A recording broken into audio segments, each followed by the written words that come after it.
Hello everyone and welcome back to our YouTube channel. In this video, I'm going to show you how to fix Sleep Cycle app not working.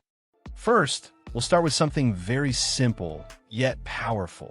So over the time, apps store temporary files to load faster, but sometimes those files get corrupted and the app starts acting weird. To resolve this issue, we will first head over to our device settings. From here, scroll down and tap on General. Once you're in the General Settings tab, look for iPhone Storage option and tap on it. Over here, you can either search for the app or you can scroll down and look for it. Then tap on the app. On the next screen, you need to tap on the Offload app option.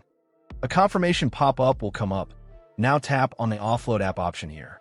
It'll take a bit for processing, and then a reinstall button will show up. Simply tap on it to reinstall the app. This should resolve the issue, but if it doesn't, then you need to check if the app is running an older version. Head over to App Store. From here, double tap on this search icon in the bottom right corner, and then search for the app.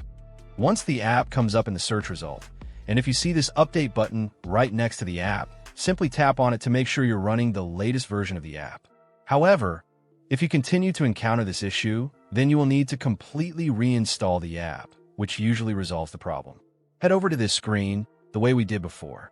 And over here, tap on the Delete App option here to uninstall the app from your device.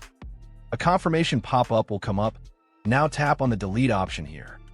Once uninstalled, open up App Store and search for the app in the search bar. After the app comes up in the search result, simply click on this cloud icon to install it back onto your device. Hopefully, this resolves the issue. If it does, consider sending a super thanks to support our channel.